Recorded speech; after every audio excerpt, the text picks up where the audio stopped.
Hello and welcome. My name is Jo Frost, and here with my co-host Peter Linus, this is Being Human.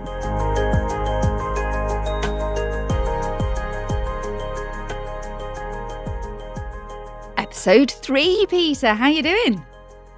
I am good. I'm very happy that we've made it to episode 3. Out of how many? That's the question. Oh, I don't think we'll ever want to answer that question particularly affirmatively. You were telling me earlier that your life is a little bit miserable at the moment, that you've cut out chocolate and sugar. Why have you done that? Oh, I'm training for a mountain marathon. I mean, that Why? should justify eating more sugar, I think. But I think going up mountains requires you to be less heavy, so I'm trying to get less heavy. It's easier, apparently. All running is better if you're lighter. So, yes. Or just not running, which tends to be my idea. Running is strangely my happy place too. I either listen or I just, listen to something interesting or just zone out and just enjoy the world around me. Appreciate the beauties of creation. So I love running in its weird way. None of what you just said makes any sense to me whatsoever, but that's okay. I can see that. If you're not watching this on YouTube, you missed the facial expression from Joe that said, "What? You're married to a runner, you get these things." Like, that's why we do this together as well. We're completely different people. That's true. That is, and I don't understand him. This makes no sense. What mountain are you running up? Why would you do that? Cable cars, for a reason? It was technically not a mountain because Northern Ireland doesn't have any mountains, but it is over the side of Slieve Donard, our highest peak. But then 2 weeks after that, I'm doing the 3 peaks.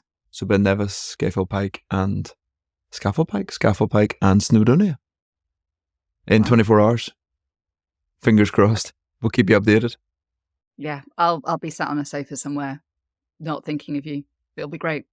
Anyway, on to the topic of the day. You asked, yes. Mm-hmm. I did. What are we chatting about today, Peter? What is a woman? Or you'd like to rename it what is a man? You'd like to, okay. I want to chat about Barbie, my favorite movie. This is mainly my excuse to get it in. It did not win an Oscar. It wasn't movie of the year officially, but it was my movie of the year. And now I already will have lost some listeners. I remember mentioning in the States Barbie, and people just go, "Ooh." And in certain circles, to go and see it, even to critique it and analyze it, seems to be unacceptable. But there you go. But you are kenough. So you are I am kenough. I actually have an I am kenough hoodie. Somebody bought it for me, I'd just like to say. So I wore it recently. It was very entertaining. My kids clearly don't come near me, which can be a benefit. So that's when I wear it.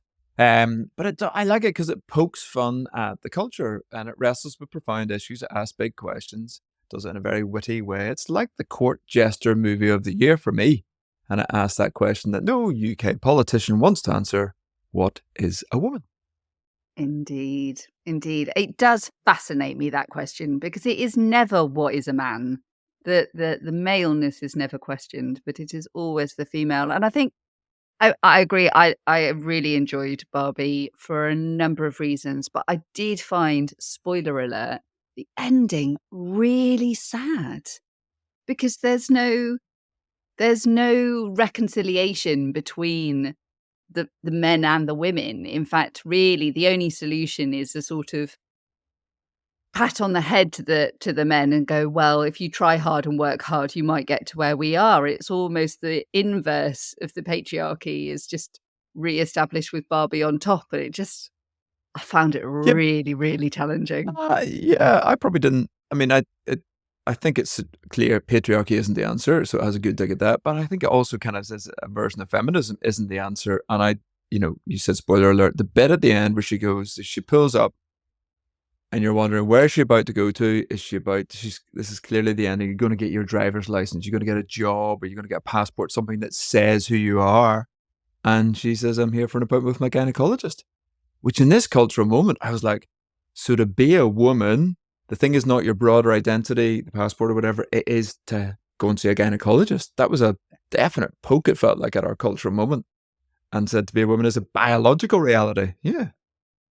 Absolutely. Her biology kicked in. And at that point, she could fully understand what it was to be a woman. And I think that's the conversation that we want to have today, because it is one of the most contested conversations around what does it mean to be human. It is around our male, female, sex and gender identities. How do we understand our bodies and our place in the world? And that's what we want to use the Being Human lens to explore today. Yep. So you can name any number of stories. I mean, people that get cancelled. JK Rowling is obviously forefront of this conversation. We'll come back to her. Richard Dawkins, the world's leading atheist. I mean, he's nearly got cancelled for his views on trans because, again, he's a biologist at heart. And so he went to a biological view on that, and that got him into all sorts of trouble. Graham Linehan, who wrote Father Ted. Nicholas Sturgeon, the former First Minister. I mean, this is the issue that kind of, in a sense, toppled her. Dylan Mulvaney. Who people may or may not know from TikTok and social media fame, was a Broadway musical actor, came out as a trans woman a few years ago and has caused quite a lot of controversy through sponsorships with Nike and Bud Light. Bud Light, go woke and go broke. The American right reacted and took out Bud Light, basically. That's the one I know about. Nike, that's your forte. Sports bras. I mean, why again?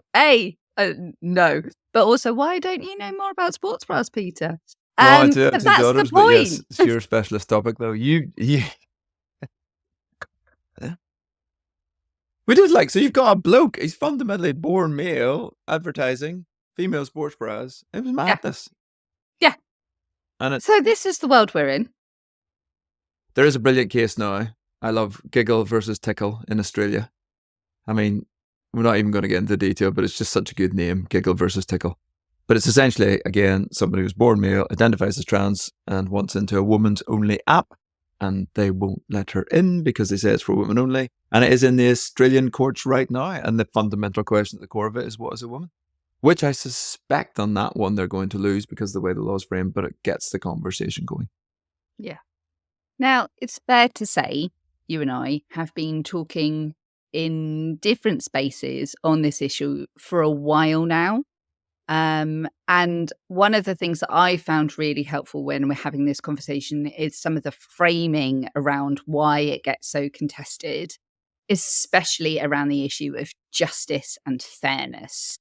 Because the question around rights, human rights, and what does it mean to be a just, fair, and inclusive society is where these two things seem to come at loggerheads with each other.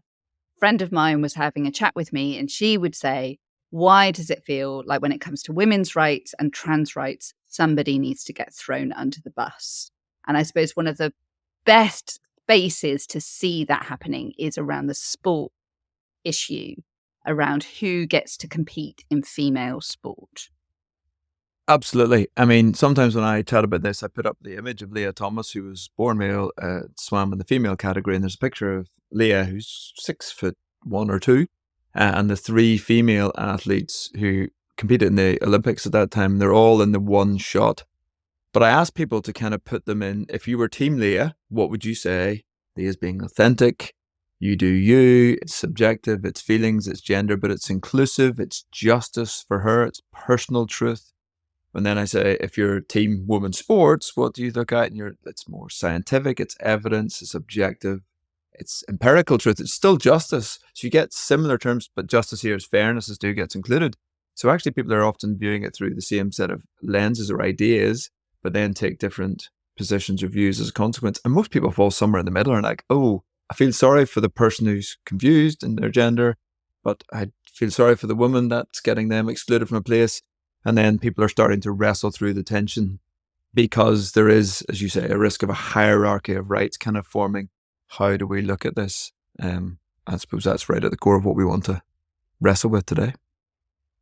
So, lots of conflict, lots of dispute, lots of highly emotive conversations, because at the crux of this issue is the question, what does it mean to be human? And that's why these issues are so personal. That's why they're so fraught.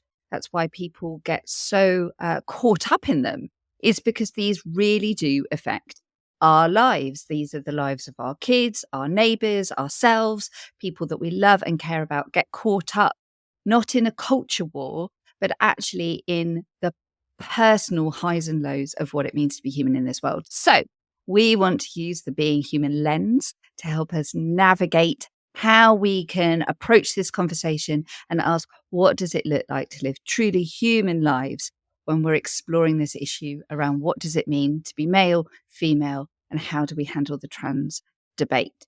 So, little whistle-stop reminder tour of what the being human lens is. We put at the focal point the issue that we're talking about. So that is, what does it mean to be embodied? What impact does our body and our sex have on our humanity? What is a woman? And then we are exploring around that. So the issues around significance, who matters, you matter, what does it mean to have dignity, worth, and identity in this space? We move over around to connection. How do we relate to each other? The fact that we are not islands, but that humanity is a we conversation. So this is a corporate issue. Presence, to be embodied in a time and in a place, is a massive part of where the trans conversation comes. What is my body and what impact does it have on my humanity and how I enter and occupy the world? And then ultimately, again, this participation, how we live in the world makes a difference. It matters. So how do we navigate these chaotic moments when it all seems to rest on personal choice and personal decision? So that's what we're going to do, Peter. And we're going to kick off with significance. Peter, what is the interaction with trans and this question of who matters and do we matter when it comes to our bodies? It's a great question. So as you say, we're looking at kind of dignity, identity, value, worth in that. And as a consequence, often rights comes into play. So one of the big slogans out there is trans rights are human rights. And you see a lot on social media and you'll see it written on banners at protests. And my initial response is actually, no, that's not a helpful way to frame it. People, hold on. Trans people have human rights. Absolutely. I think that's the right articulation. As disabled people have human rights, Christian people have human rights, male has human rights, females have human rights. Like, that's the way. Once you start to say there are trans rights, what does that even mean? And I think it's a really unhelpful way to frame it, as if each group has a set of rights that are particular to them and then they're asserted to be human rights. No, everybody has human rights, including trans people, because the first statement leads to the hierarchy idea. Well, I've got a set of rights, you've got a set of rights, somebody else has got a set of rights, and now I've got to work out how they all sit together. We're like, no, there's a set of universal rights that we all have, and that moves us away from hierarchy. Now, not without discussion and not without challenge, but I do think it fundamentally moves the conversation away. So, trans women, just to be clear again, is somebody who's born male, identifies as a woman, and they're claiming to be a woman. Well, in that moment, you've now redefined what a woman is. And this is where the whole thing really gets difficult and contentious. Can I go back? Mm-hmm. Just, I want to push around that assertion that trans rights are human rights is an unhelpful framing, that there are universal rights that as a man, woman, trans identifying person, disabled, whatever, we then assert those rights down. That's really interesting. I think, talk me through a little bit more about that, because I would normally talk about women's rights and the distinctiveness of me as a woman needing certain protections, certain amount of awareness, certain access, simply because of the characteristic that I carry as a female. So whether it's accessing healthcare or safe spaces or discriminatory rights in terms of employment, there are women's rights because there are distinctive rights applied to me as a woman. Tell me where that universalism kicks in how I'm used to dealing with that. The universal nature of human rights. So in terms of the core declarations, the most strongly asserted set of rights are the right to life, right to family life, right to freedom of religion, that are universal in their declaration, the 1948 Universal Declaration, and it's seen as inherent to all human beings, and so everybody can claim those. So they're like probably the top line set of rights that make sure they apply to everybody. I'm not saying, and it's great pushback. I'm not saying there aren't rights then that follow within, sit under that for people because of who they are. I just think that way of asserting it starts a very problematic set, because on trans rights, it's not clear to me what is being asserted. On most rights to do with sex, they do apply to both sexes. I'm trying to think of a right that applies to a woman distinctively, because a lot of our equality legislation actually deals with 8 or 9 protected characteristics, and the sets of rights are set out based on, even in terms of sex-based rights, males and females have sets of rights falling under that. What is problematic is when you claim the group has a set of rights. That framing, I think, gets us into the hierarchy idea, and that's going to get difficult. The more universally they're held, the more broadly applicable and the more buy-in you're going to get. So I'm just trying to think of a good set of rights that are hierarchical like that we can push around with. That's where I suppose my question back is, what applies specifically? Because the framing is problematic. Where I'm used to encountering women's rights would be around maternity and employment. That I have the right to return to work if I have a kid.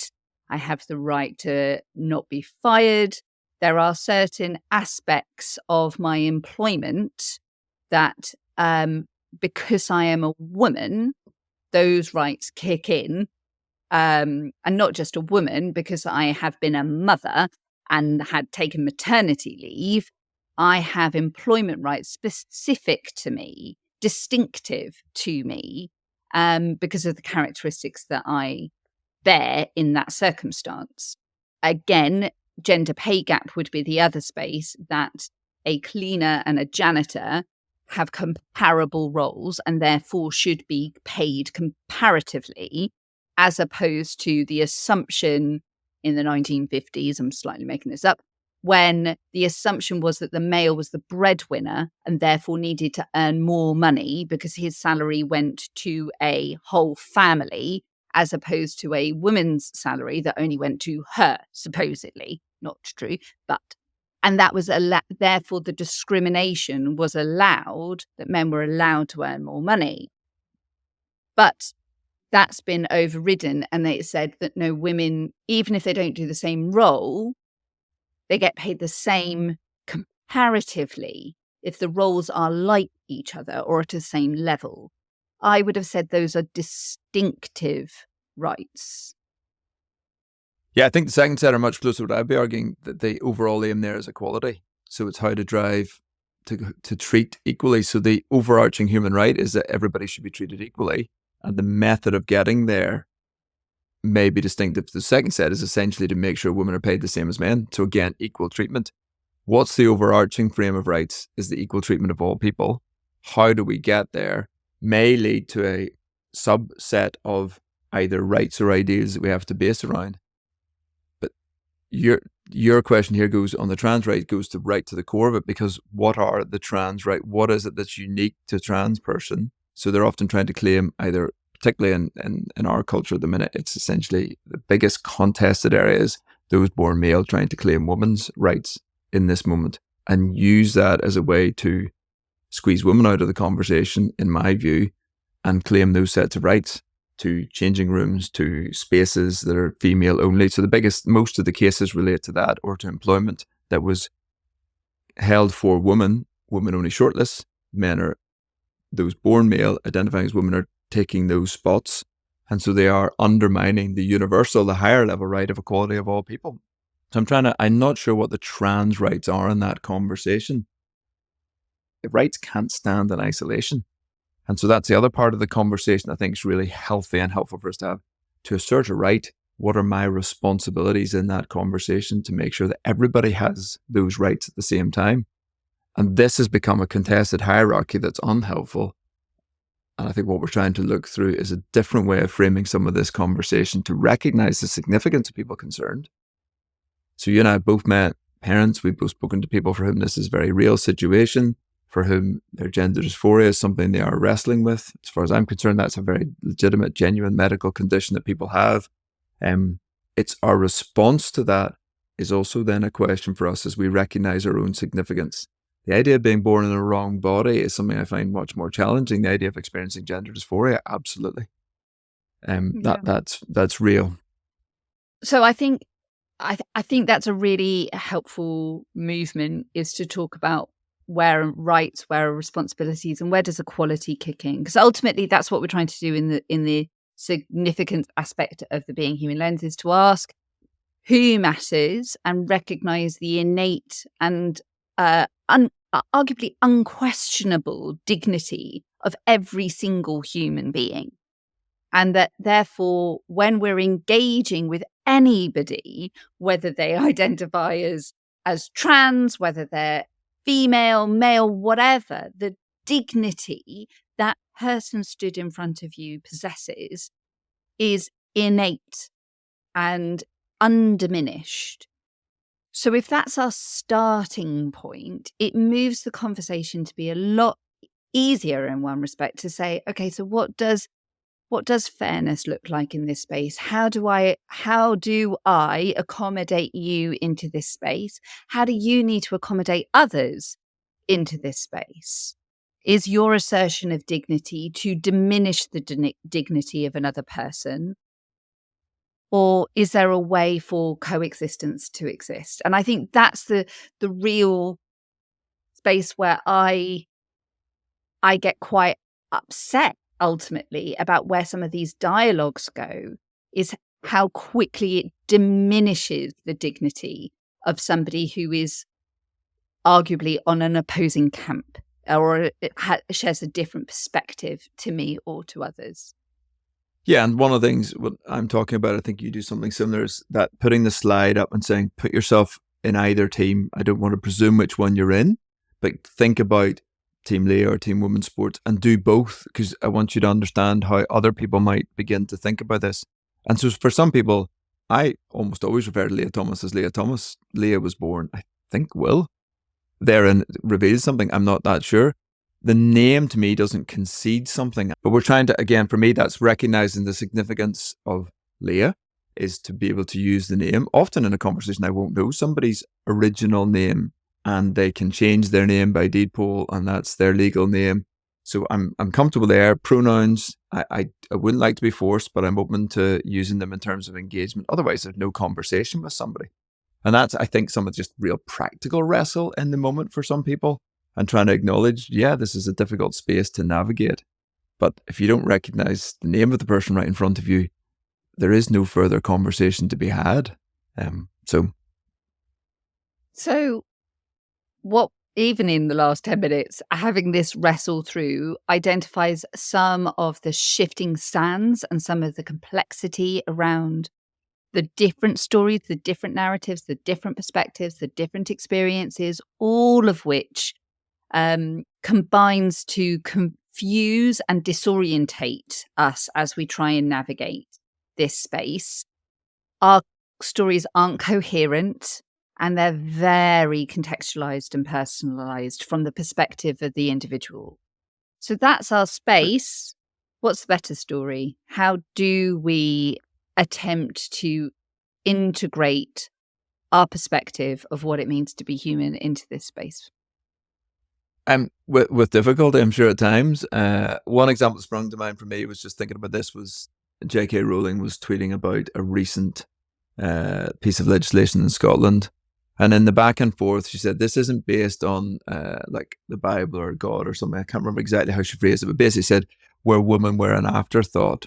And it was just interesting, her kind of articulation, categorization of women as an afterthought in the Bible. And I don't think that's unfair in the sense that that's how the church has often portrayed it. I think we have to own our part in that. So my response, because I did respond on social media, because I was thinking, that's an important point that our culture is often accepted. And actually, the first human being is created, the Adam, in Genesis 1 and 2. And that the confusion, the reason I'm putting that Hebrew term out, that's the end of my Hebrew, I can assure you, is that Adam is translated capital A, Adam, proper noun, if you like, Adam, on a couple of occasions. It's translated as male or mankind in some occasions, and it's translated as a more generic humankind on other occasions. And yet it's the same Hebrew term throughout, but our texts often choose different ways. It's always the same. That's the first human being or the first earthling from the earth, from which, when that earthling is put to sleep, then we get the creation of the first gendered being, sexed being, the Isha, the woman. And some might even say the remnants and what is left behind becomes the Ish, the man. But the earthling leads to the two, the male and the female. And so there's no sense, because God creates human beings in his image, male and female. It creates no sense that the woman is an afterthought. But Christian tradition has sometimes done that. And I think that part of what JK said is fair, but not what the Bible says, not God's intention, not God's design. But bodies do matter. We're created male and female, and there is a distinction. It's equal but different, and it's set out there in Genesis. And that leads to some pretty interesting conversations from which many people would say actually feminism in its current modern form heavily derived from Christian influences from word go. It had a much higher view of women than the surrounding culture, but it has dropped the ball. So I want to hold those two things together and say church hasn't always done a good job on this, but the fundamental text, God's design, was incredibly freeing and equal. And there endeth my rant. So I nudge us forward into connection, your specialist subject, Joe. So if we begin to view what is a woman through the lens of connection, how do we think about that? I think this is ultimately where the conflict sits. Because if it was just up to me, if the whole world was just my little bubble, there wouldn't be a problem here, because I could just operate in my world and everything would be fine. But the fact that we have to get along with each other, the fact that humanity is not a single individual island, but that we are collective, means that we actually have to wrestle this through. So we do matter to each other, and how we treat each other and how we view each other matters. So, yeah, we've already mentioned JK Rowling is probably the big voice that has shifted some of this conversation and allowed us to sort of hear a different perspective.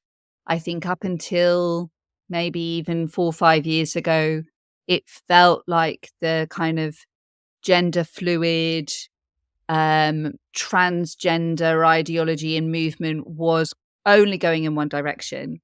And then the kind of the feminist gender critical voices started to emerge and say, hang on a second. And at that point, there has been a fracturing. There have been camps established, and they've got quite loud. And I think JK Rowling's been a really, again, for me, an interesting case study that what she said and how she has been portrayed has been quite stark. That ultimately she was there saying, you can do what you like, you can call yourself what you like, you can dress how you like, you can sleep with who you like, you can do what you like, but refuse to allow women to have same-sex spaces and say that a woman's body is real. That's a step too far. That was the moment where she became a bigot and a transphobe, and she got cancelled by a number of the Harry Potter cast and got disowned. And I think it was really interesting how her affirmation of being female became a lightning rod of conflict, fear, and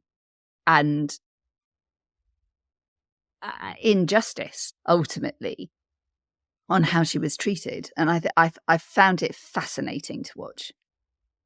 Yeah, and it was funny, particularly with Daniel Radcliffe in particular, sort of pushing back on her. So it's a young male actor who has come to fame off the back of her books, telling this older woman who suffered from sexual violence and has made that clear, who has funded a woman-only shelter in Scotland, has put her own money where her mouth is, if you like. And he's telling her where she's wrong and what to think, and missing, arguably, what she would argue is the key point of some of her books. She always looked towards the marginalised and how they were brought in.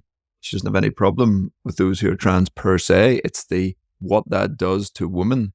And so she's one of a number. I mean, Graham Linehan is the Father Ted writer. He's a quirkier character for sure. But a number of the cast, again, Graham Norton, probably the leading one, but lots of others, and many comedians turned their back on him when he became more outspoken on this. And he became very outspoken and probably crossed some lines, but it was fascinating to watch a number of authors, John Boyle, the Boy in the Striped Pajamas author, who, again, a gay writer, coming back and saying, actually, Linehan was right and we shouldn't have cancelled him and this has got out of order.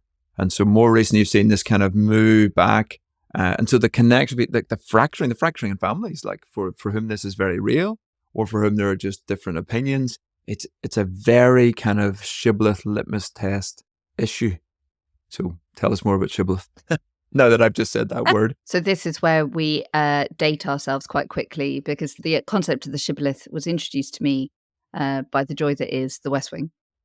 And it's this biblical idea that if you pronounce shibboleth with a lisp, you're from the wrong part of town. And it is basically the idea that you're a spy coming into a culture or trying to infiltrate a community and corrupt it. And so if you can't pronounce shibboleth correctly, then it's a way of knowing whether or not you're part of my tribe or whether or not you're an outsider. And I think in a lot of these culture wars, we hear these shibboleths. Are you using the word, certain phrases, certain dog whistle politics style? Are you using words, phrases, and ideas in a way that I agree with? In other words, you're part of my tribe.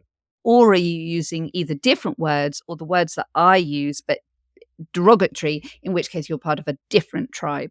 So in the Christian space, for example, the quickest one for me is around the LGBT movement. Is your church welcoming or is your church inclusive? As soon as you put up the word inclusive, you're LGBT affirming. As soon as you put up the word welcoming, you are biblically orthodox on your sexual ethic. And those two words are shorthand to indicate which tribe you are a part of and whether or not you can venture into a space or whether or not you should steer clear. It's a weird thing. I mean, we had a literal shibboleth in Northern Ireland. It was football teams or schools, but then the letter H or H determined which part of the community you were from. And it literally would have got you beaten up for saying it wrong. People ask questions, how do you spell certain things, to get the H or H out of you. But anyway, we've seen the fracturing. We see it even on LGBTQIA and LGB separating from others. How do we tell a better story into this moment of fracturing? So I was listening to a different podcast and hearing the idea that where is the common ground? Where is the peace moments possible here? So conflict resolution, reconciliation would always try and say, instead of being opposing parties, can you name and understand the problems that you're facing? And I suppose for me, that movement towards reconciliation is, instead of saying this human being is my problem and pitting our humanity against each other, actually, where do we say we are all connected and we need to move to a place of peace and flourishing for all concerned? So can we start to identify some of the problems that each party is facing? And can we start to work together towards reconciliation and peace building, instead of saying the party, the person is my problem? Is there a way of us recognizing that the conflict can be shared and therefore resolution can be found? What is the movement to reconciliation when it comes to our connections? Yeah, I think it's really helpful. It's very easy to fall into a culture war moment around this. And there have been some very helpful things recently, I would say, around this. And we'll come to the cast review and other things in a minute. But the risk is that Christians go, wonderful. We've won this round, rather than how do we enter the conversation in a way that opens space and moves beyond the fracturing and the divides and moves us forward. But speaking of moving forward seamlessly, because I'm conscious of time, the third aspect of the lens then is presence. It matters that we are here now. And I think for me, that really drives the body part of the conversation, the physicality of this.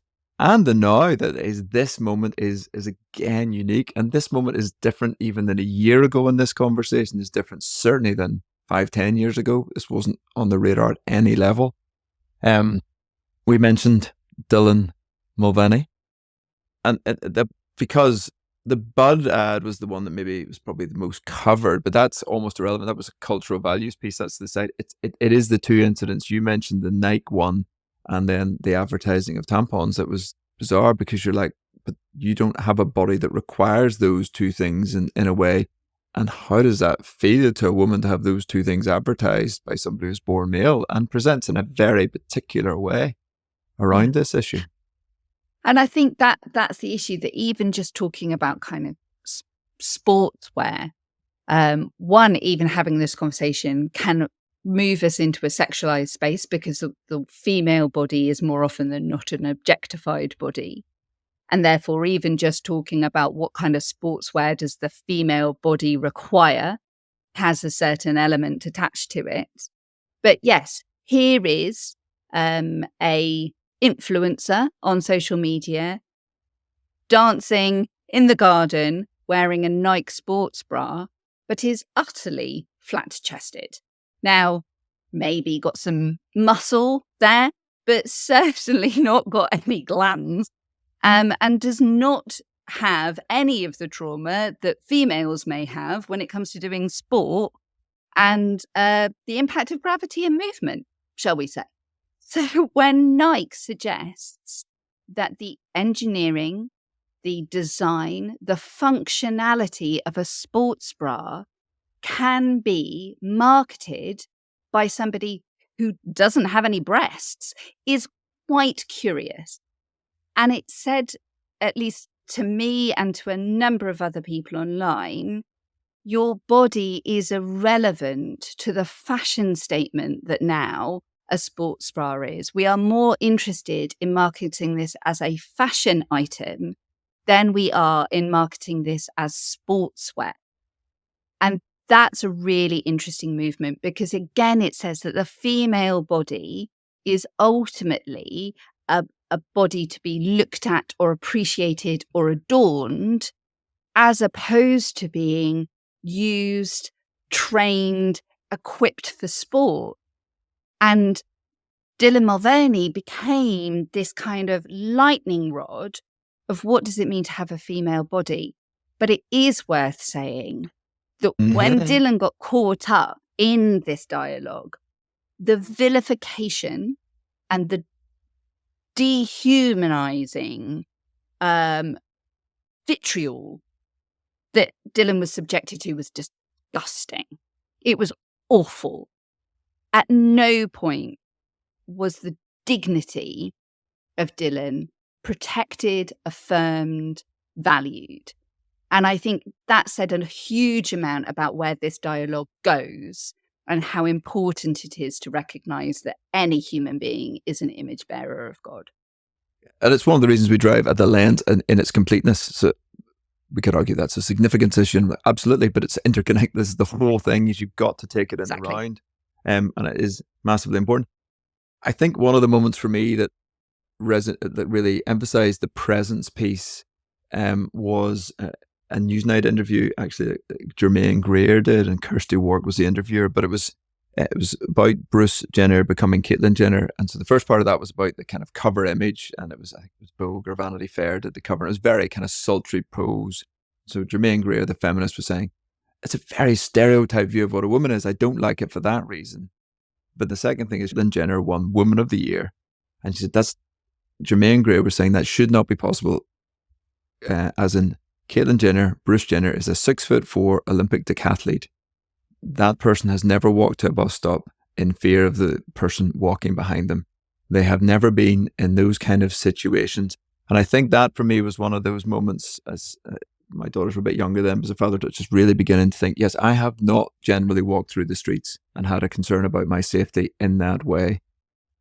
And, the pregnant people language, the people who have periods language, this kind of like, we can just interchange and it's no different between, and the kind of safety piece around that and the experience of women in that moment was the piece that really, that piece of walking to the bus stop really hit me as Jermaine Greer talked about, and said, you can't understand the experiences that we have, and therefore the different practices that we put in place, what it is to carry something in your purse, what it is to tell somebody where you're going to be, what it is to have the phone and the finger ready to hit the button, ...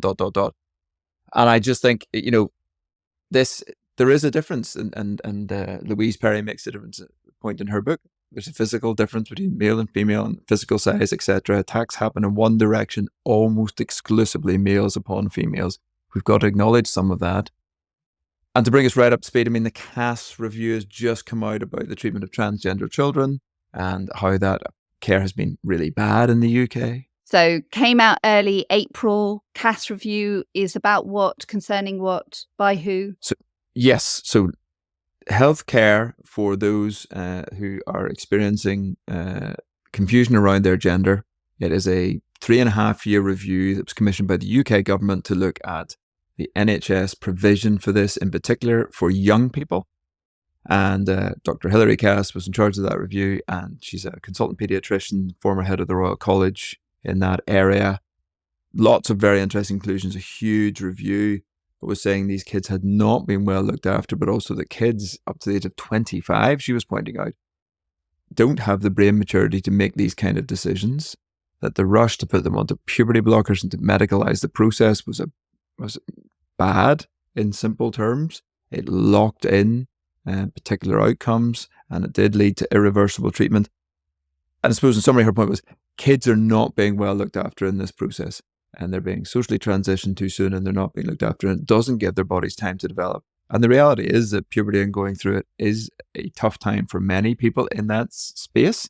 They don't like all the changes that happens, but rather than immediately medicalizing that and blocking puberty, we're moving on to sex transitioning hormones. She's saying you need to go through counseling, you need to take a lot more time, because again, I would say she's affirming that bodies really do matter. We have to live into the bodies that we have been given. Now, she doesn't put it in exactly that language, but I think her conclusions are very similar to ones I would want to reach in that and say, yes, there is a better story around this, our bodies matter. And the solution is not to rush to a medicalized transition. And I think actually really positively on this, the UK is on the front end of a conversation that's dialed back a long way from saying, oh, we're just going to affirm what a young person tells us straight away and put them on a particular pathway. So we need to slow that all down. There are lots of what they call comorbidities.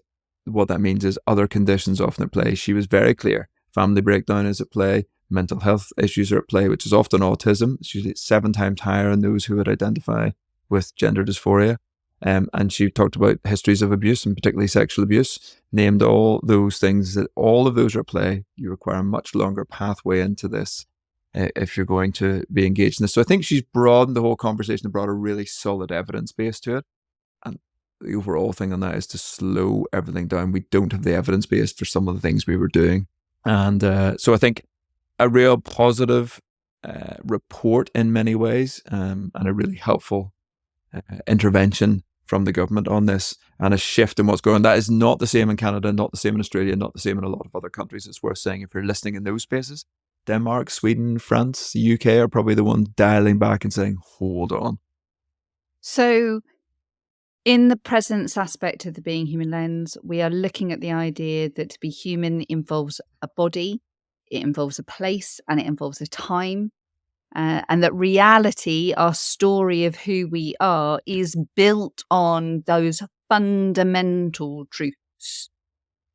The conversation about trans is often around an internalized understanding of who we are that then tries to morph and mold the physicality and the environment of a person to fit that inner space.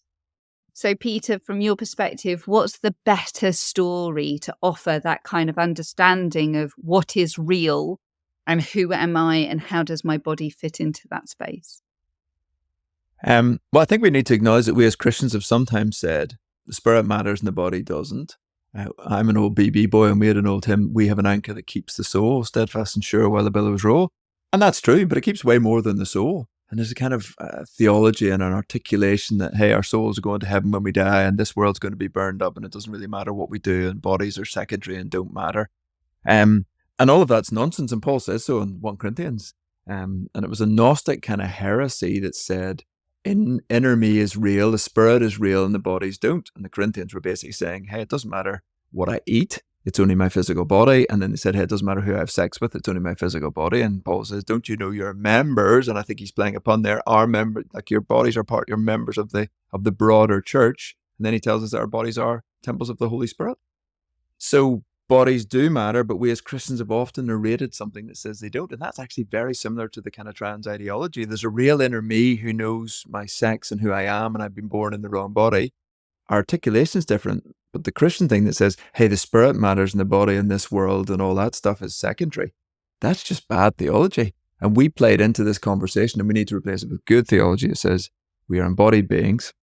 God gave us those bodies. Jesus came in embodied form. We are going to be resurrected bodily, 1 Corinthians 15. And bodies really do matter. And there's a physicality to what it is to be human now and in the new heavens and the new earth. And it's not an escapism, get me out of here as a wee spirit floating around on a cloud playing a harp. It is bodily resurrection to go and be in the new heavens and the new earth where God will make his dwelling place with humanity. And I'll stop there because otherwise I won't stop for another 10 minutes, Joe. All right. We are coming into land. We are at the fourth and final aspect of the being. Are we? Are we really? Looking. Yeah, come on. We can do this. Do you remember when we tried to keep this down to 25 minutes? Those days are gone. Not happening today.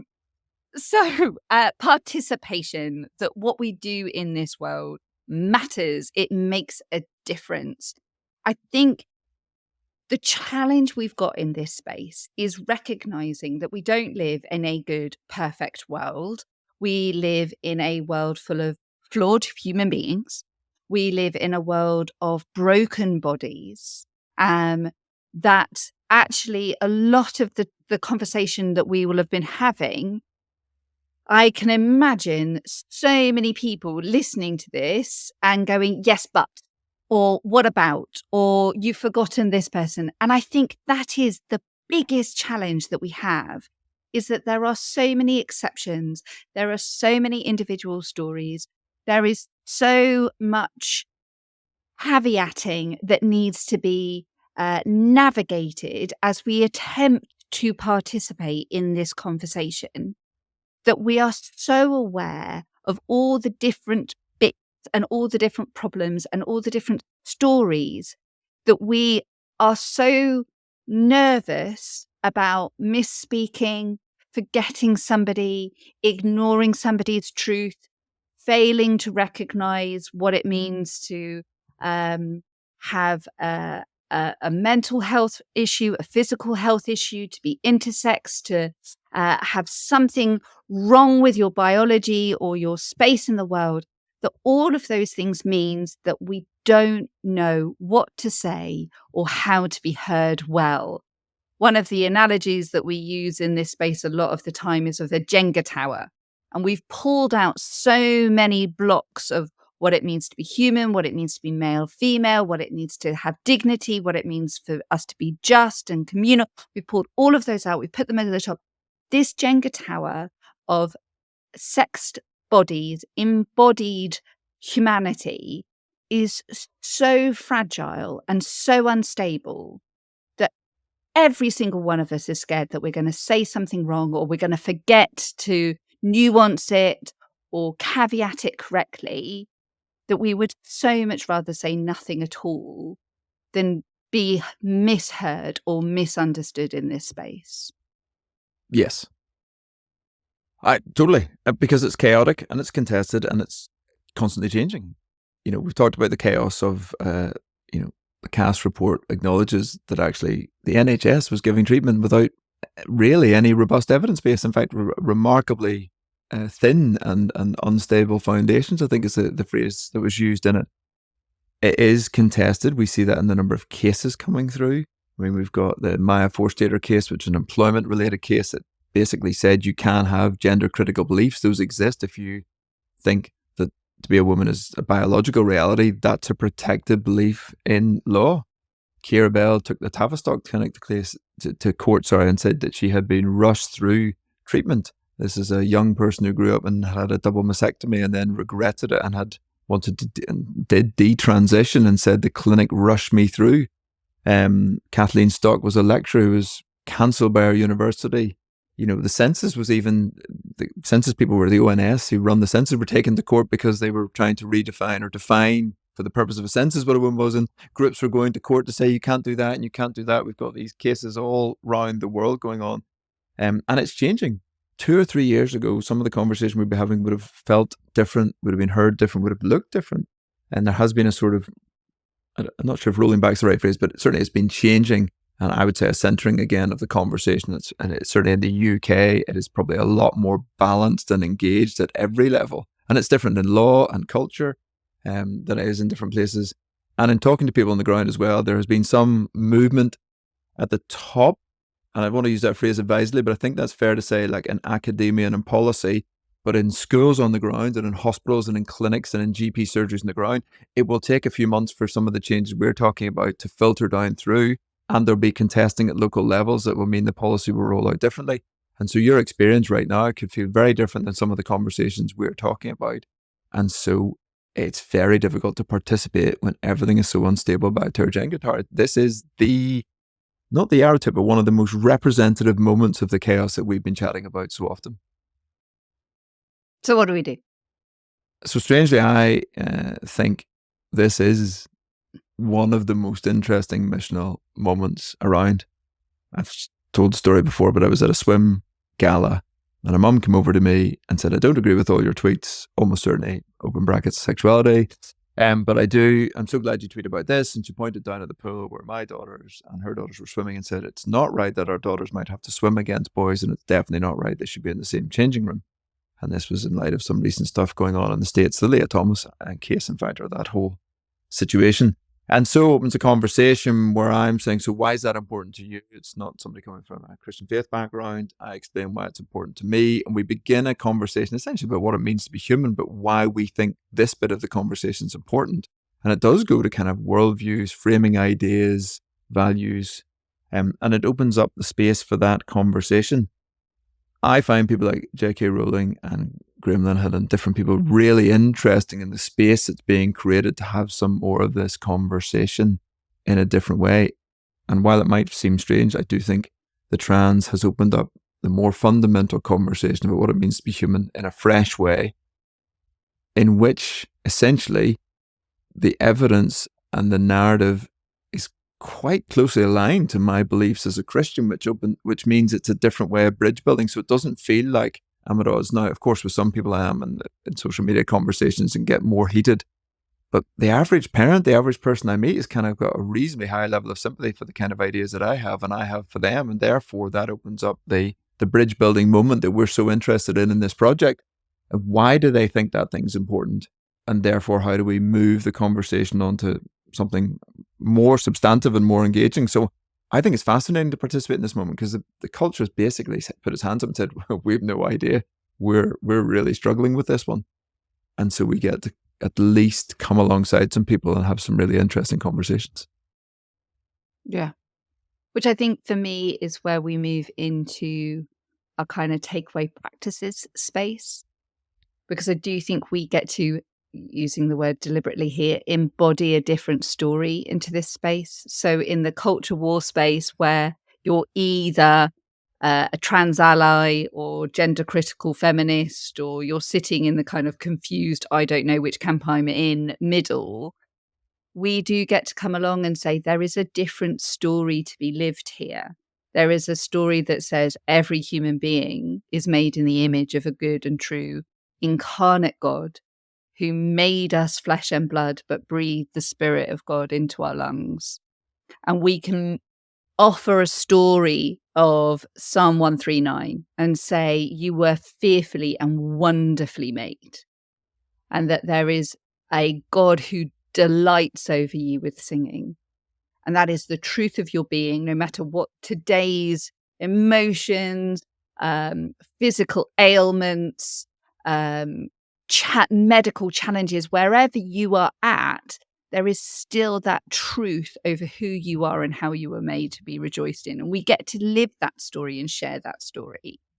We get to come alongside and say, is there a space of reconciliation where every human being can live a truly fully human life? Because I believe that there is hope. let's look at what a hope-filled society and community could look like as we try and navigate these things through. I think those are incredibly powerful practices and storytelling moments to share with the people who are so confused around us. In our little notes, Peter, you've put that one of the practices here is study. Where are you directing people to dig deep and invest their study into this space? Well, yeah, the reason is, the why first is like, you can't just proof text this. It's not like thou shalt not, whatever be transferred. It just doesn't. It's a theological question, and it's not to say you need to go and do a theological degree, but it's to say we have to do some more thinking. You can't just lift one verse and say, aha, that answers the whole trans conversation. It doesn't. So we have to think a bit more deeply about what it is to have bodies and be embodied. So we have a resource called Transform that gives some very brief introduction, and from there you can find some other reading. Preston Sprinkle has a great book on this, Embodied. He says, looking around to check that's the right title. And I'll do the other part of mine before you finish, because fasting, I think, is linked to that for me, because you hinted at the start that I'm off sugar and chocolate at the minute.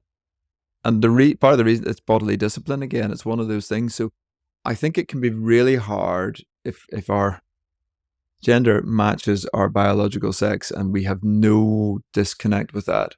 It's very hard to understand, as it is for me to understand somebody who's anorexic or somebody who's gender dysphoria or somebody who's experiencing depression. If you have no experience of that, it's very difficult to think what it would be like to not feel comfortable in the body you're in. We can have all sorts of questions what that means and why, but imagine that. It's so difficult to comprehend. Fasting is a tiny way of denying our bodily needs and again engaging with our body slightly differently, and just, I think, gets us thinking a little differently into the space. So it might seem like a kind of jump, but I think it's actually a really healthy practice we should be doing anyway, but might help us in this moment to think about how we understand our own bodies a little better. And then I'll let you finish with the last practice. I think that's fascinating. I think for me, fasting is so much about control. I have control over my body. I have control over how I meet my desires, how I meet my own needs, how I fend for myself. I'm in control. Fasting reminds me that my body, my life, my being is a gift from God, and He provides for all my needs. It reorientates the order of my being in Christ more than my body is my manifestation and my projection of my own image. So I think, fasting is a fascinating practice to explore in this space. And finally, you're all going to be utterly shocked that one of my practices here is hospitality. No way. Who would have thought it? Is there an episode coming when you don't say hospitality, Joe? No. Just the ability to be guest and host and welcome another into your space, into your home, into their home, to share life with somebody is such a powerful practice. To listen to their story, to recognize and affirm their dignity, to offer hope in hopeless spaces, and to bring Christ into a space as we carry His Spirit and bring His kingdom. How on earth could hospitality not be the takeaway for this conversation? And with that, we're going to close it there. If you haven't read our book, Being Human in a New Lens for Cultural Conversations, we're going to explore some of these stories that we've touched on today, and we explore some of the theology and what it means to look to Jesus for the true and better story for our cultural moment and our cultural conversations. Check it out at all good retailers. Find out more about what we're up to at beinghumanlens.com, on all our social media. If you haven't already, please like and subscribe to this podcast on your podcast platform of choice. Until next time, take care. God bless.